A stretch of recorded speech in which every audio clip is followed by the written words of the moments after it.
What's up, everybody? Noah Kisser back here for my What I Watched in February 2022 video. So let's get right into it. It is March 1st. That's why I'm uploading this on March 1st. But we do have a couple more reviews coming your way, so stay tuned for those for Scream and one movie that I'm going to be highlighting in this video. So, I watched a total of 34 movies from what I counted. We are going to do a count right at the end of this just to make sure I was right. So, starting off with the very first film, Nightmare Alley. I do have a review of I believe I have a review of Nightmare Alley on my channel. Nightmare Alley was a fun noir thriller from Guillermo del Toro, starring Cate Blanchett, Rooney Mara, Bradley Cooper, and was a 1940s style noir film. This is one that I was highly anticipating, and it kind of let me down. I gave it 3 stars, and I just thought it was slow, but it did pick up towards the end. Next up is House of Gucci. House of Gucci, we all know House of Gucci. It's the true story of how Patricia plotted to kill her husband and the grandson of world-renowned fashion designer Guccio Gucci. I really enjoyed this film for what it was. I don't think this is a Best Picture contender, but I do think this is one of the better films than what people are saying it is. This is either you hate it or you actually like this film. I don't know a whole lot of people who love this movie. I didn't love this film. I was expecting to love it. I believe it is a little overlong, but what I really did enjoy is the film Kiss the Cook, a 2021 romance film starring a person that I've talked to a couple times, Erica Deutschman. I did check this one out. A really sweet little romance film, all about this food blogger extraordinaire. And she is tasked to write her own cookbook. The only problem is she doesn't have the best track record of cooking. She's not the best cook, but with a little help from a handsome chef named Gavin Sawyer and a dash of undeniable chemistry, they might just have the recipe for success. A very sweet romance film. Erica's really good in there. I like supporting the people that I've talked to. I consider us friends. Next up is the original animated classic, Beauty and the Beast. I just needed something to watch that day. It was easy, it was on, and it was just there. Next up is, of course, Groundhog Day. I did watch this on Groundhog Day, watch it every single year. One of my favorite comedies of all time. It's just a comfort watch. It's very easy. I'll probably watch this when I'm on my way to Florida as like a little relaxing watch as I'm waiting for my flight. Next up is Cut, Color, Murder. I do have a review of these next 3 on my channel. Cut, Color, Murder, Love on the Road, and Love and Where to Find It. A double feature romance film. A romance double feature after I did the Hallmark Mystery. The Hallmark Mystery was a big letdown. Love on the Road and Love and Where to Find It were actually pretty good for what UpTV usually gives me, but what was really good was my rewatch of Just Married. It's been probably over a decade since I've seen Just Married, starring Brittany Murphy and Ashton Kutcher as a married couple, a newlywed couple, who are on their honeymoon and everything goes wrong. This is a film that I really do enjoy. I'll probably watch this again later this year. I have not watched it since I got it on Blu-ray. The first time I watched it, I got it on DVD from the library about a decade ago, when I was really into Ashton Kutcher as an actor. My favorite show, and it still is one of my favorite shows, is That 70s Show. And I like to support everything he does, and I really do enjoy Brittany Murphy. It's so upsetting what happened to her. I am going to be watching Uptown Girls this month, just to get more into her films. Next up was Tarzan. I don't need to go into Tarzan. Then I watched 2000's Loser. A university scholarship, on a university scholarship, a good-natured student from the Midwest gets a crash course in city life while dealing with 3 evil roommates. He befriends a virtually homeless college student whom he falls for, but she's dating the nasty professor. This is a pretty decent film here, starring Jason Biggs. I do enjoy Jason Biggs. I really enjoyed his film Wedding Days. I really enjoyed the romance film, the semi-romance film he did called Anything Else from Woody Allen, where he co-starred with Christina Ricci. The next film I watched was Marry Me. This is one I had zero expectations for. I was not expecting this to be a good film. But what I got was my favorite film thus far this year. I really enjoyed this film. It's a sweet story all about Jennifer Lopez, who is about to get married to another big popular singer. And as soon as she's getting the wedding dress on, the news comes out that he has been cheating on her. And now she sees this guy in the crowd, played by Owen Wilson, who's holding a sign that says, "Marry me," and she says, "Yes, I'll marry you," and they get married. First, it's all for publicity, but then they discover that this was no accident, and they were actually meant to be together. A very, very sweet movie, one I will be buying on Blu-ray day one. I really did enjoy this one. Definitely going to be up there. The more I think about this film, the more I like this film. It's just a very sweet rom-com. And for rom-coms this year, they haven't been all that great from what I know.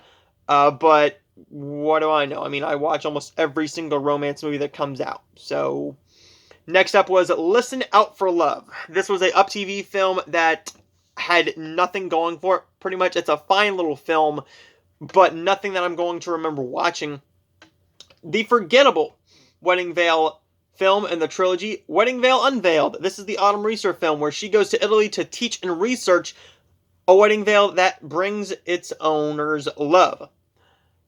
She meets Paolo, the son of a lace-making family in that area, while she is there. This is the forgettable film in the franchise. The first one was really good, but the third film was the best of the trilogy, and I will get into that one in just a little bit.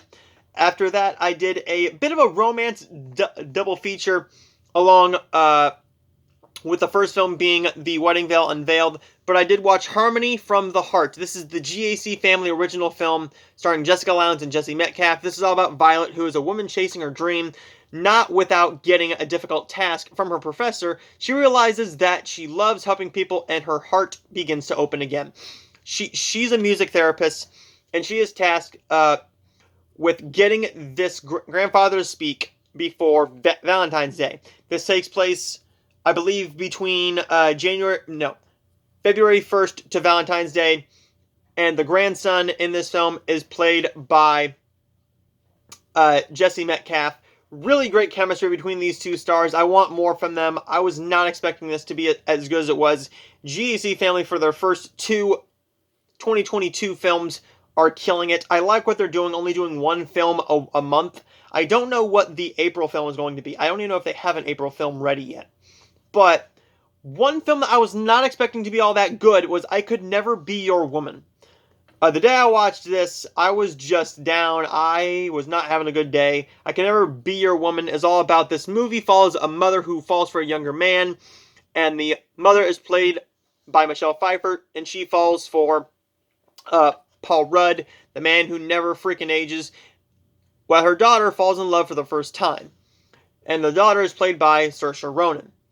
That was part of the reason I watched it. I had not seen this Saoirse Ronan movie, and I really did enjoy her as an actress. This is one of her younger roles, and she is fantastic in this. She gets better with each film. Very sweet story, one that does work. Chemistry between those two stars is palpable, but the script was just a little bit too flawed for my liking. Still a good watch with 3.5 stars out of 5.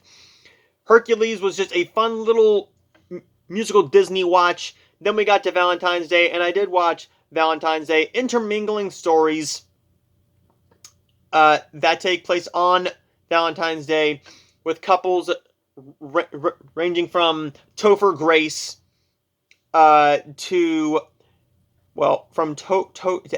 Grace to Jennifer Aniston. Sorry. Wrong film. Topher Grace and Anne Hathaway, as well as Taylor Swift and Taylor Lautner, Bradley, no. Why am I blanking on his name? Please call him Dr. Dreamy. I can't remember his name right now. I am blanking. Anyways, I watched Valentine's Day on Valentine's Day, and I really did enjoy it. Then I watched a film that was sent to me for free to review, and that was the new Screen Media film Gold, which is available very, very soon in theaters. I believe on the 11th is when that comes out. This is all about Zac Efron, who is tasked with with getting this gold nugget out of the ground. And he is basically left for dead when his partner is not coming back.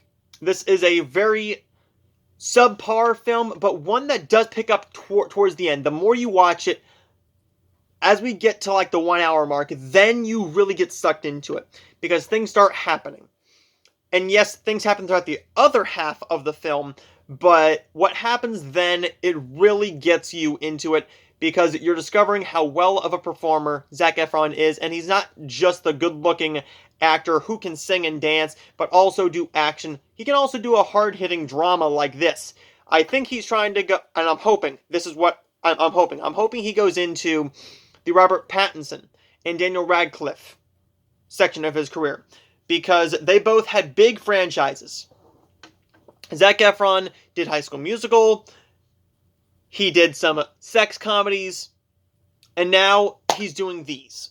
I'm hoping that we get something from him like we got from Daniel Radcliffe. Daniel Radcliffe was Harry Potter, of course, but then he did stuff like Beast of Burden, Swiss Army Man, Guns Akimbo. He was on Broadway. Robert Pattinson was Twilight Boy. Then we got The Lighthouse, Good Time, High Life, Cosmopolis. Dramas that prove that he's not just Twilight Boy, a sparkly vampire, and that's why we have him as the Batman. The Batman review coming this weekend. I think that's what we're getting with Zac Efron. Love on Trend was a romance film that I was not expecting to be very good. It was still pretty decent. It was a decent little film. I did rent 4 romance films. But then we get to Texas Chainsaw Massacre, the 2022 remake. This is a film that I think is garbage. I think it's poorly made. The script is bad. I don't care about the gore. The gore was well done, and the cinematography was good. But when the story is weak, the acting is weak, I don't care. There's nothing that can save you. Unless you're trying to make a purposefully bad film, or it's like super low budget, under $50,000 maybe, under $100,000, then no. Texas Chainsaw Massacre, to me, is garbage. But a film that did remind me of another film last year called Playing Cupid on Hallmark Channel, this is Love Game Match. This is all about a teacher. A economics teacher, and new to town Liz challenges her high school students to create a business plan. The winners actually start their own matchmaking service. So they basically have their own service, and they're trying to get handsome tennis coach Ted and Liz to get together. This is a sweet little romance movie that was better than Playing Cupid, but still not great. What was great, though, was The Wedding Veil Legacy. This is one I had almost zero interest in because of how poor and disappointing The Wedding Veil Unveiled was. And Tracy meets Nick in the 3rd installment of the trilogy, and he helps her save the original draft of this priceless piece of art in exchange for her helping him run his restaurant. And then Tracy begins to feel uneasy as they get closer because she's not wanting to admit the fact that this veil actually works. It worked for her 2 friends, Lacey Chabert and Autumn Reeser. Now Tracy is not wanting to accept the fact that this is what this veil is all about. A very decent little trilogy. I think the last film is the best film. A bit of a disappointing watch here was Aurora Tea Garden Mysteries Haunted by Murder. The gang goes back to a house that 3 of them are familiar with. The Lawrence, a local haunted house in Lawrencetown, where Aurora and Sally years ago as teenagers discovered a body. I do have a review of that one on my channel. Check out my review. I was expecting a 4.5 star film, and I got a bit of a disappointment. Then I watched the 1940 romantic comedy, My Favorite Wife. My Favorite Wife is all about Cary Grant, who gets married 7 years after a shipwreck, which his wife is presumed dead in. She winds up back in his life 7 years later, the day he gets married to another woman. When he finds out the whole story, that she spent 7 years alone on a deserted island with another man. A very good little classic romance film here, but definitely not one I think you need to see, but one, if you're a classic film fan, I think you should watch. And this is one I do have right back here that I wanted to talk about. My Blueberry Nights. This is a film that I had been putting off for a good while, because I didn't know what this was. I did not know what this was. The trailer did not tell me what this was. So what this is a romantic comedy all about Elizabeth, who has just gone through a particularly bad breakup, and now she's ready to leave her friends and memories behind as she chases her dreams across the country. In order to support herself on her journey, Elizabeth picks up a series of waitress jobs along the way. As Elizabeth crosses paths with a series of lost souls whose yearning are even greater than her own, their emotional turmoil ultimately helps her gain a greater understanding of her problems. This is a subpar film with really great chemistry between the two leads. Now, what happens here is we get a film with Norah Jones and Jude Law along with Natalie Portman and Rachel Weisz. Nora and Jude have such great chemistry that I was ready to watch some more of Jude Law's romance films. And I will be watching Alfie, the original and the remake, probably some point this month in March. My Blueberry Nights is a film that I was really disappointed by. I think this is a poorly written story that has good chemistry between the two stars. A gorgeous cast and chemistry that is palpable. But when your script is so subpar that I can't even remember what your story is actually about, and I just watched it about a week ago, then your film is ultimately forgettable to me. Another somewhat forgettable film that I was looking forward to no end was Simply Irresistible, starring Sarah Michelle Gellar. After her mother's death, mediocre chef Amanda Shelton is having trouble attracting customers to her family's restaurant while shopping for ingredients. She's given a magical crab by mysterious Gene O'Reilly. Afterwards, Amanda's dishes are suddenly becoming excellent and inducing strong emotional reactions in which everyone who eats them. Tom Bartlett, who is preparing his own eatery, tries her cooking and falls in love. This is a film that is so stupid. It's a film that goes off the rails at some points.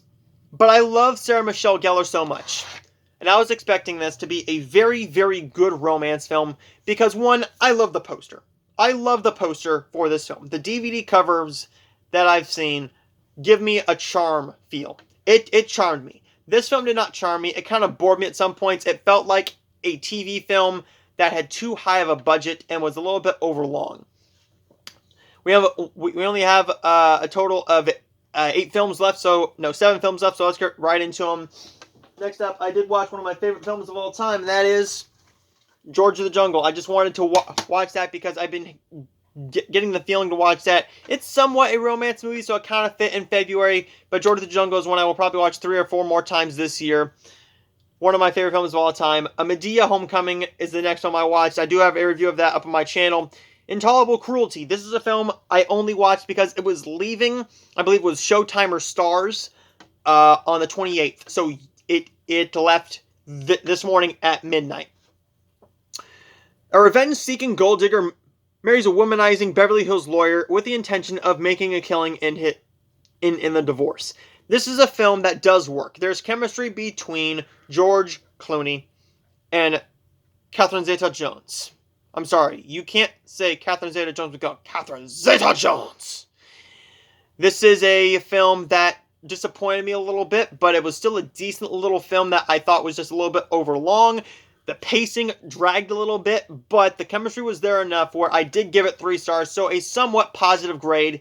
And this was the biggest surprise of the entire month, besides Marry Me, was Love Story. I do have a review of this up on my channel coming along with Scream 2022 in the next couple of days. Love Story has turned into one of the best romance films I've ever seen. It's a film that I was not expecting to like very much. Right from the beginning, I was a little bit skeptical when the film started. But I will have a full review of that up on my channel in the next couple days. What is in my eye? What is in my eye? My God. Okay. Then I watched Kronk's New Groove just to get a film in for the day. It's only an hour and like 10 minutes. I've seen it before. Just a charming little sequel, somewhat sequel to The Emperor's New Groove. The last two films I watched is Welcome to Mama's and I Am Mortal. Both reviews are up on that channel right now, and I have watched two films so far in the month of March. On March 1st, I did rent Scream. It came up on Amazon Prime. I believe it was mispriced. It was $5.99 to rent it, $19.99 to buy it. I believe it was supposed to be $19.99 to rent the thing too, but it said $5.99. I got on there and I rented that thing right away. And I watched it. Review coming up next. Then I watched Resident Evil Welcome to Raccoon City. No review for this one, just a film, one that I did not really care for. It's poorly shot. The action is fine, but the acting is bad. The screenplay is bad, and I just think it's a little too dark for my liking. You can't see some of the action. You can't see some of the gory kills, but a fun film if you're looking for a gory mess. Stay tuned because I will have a review for Scream up next along with Love Story the next day. See you guys next time.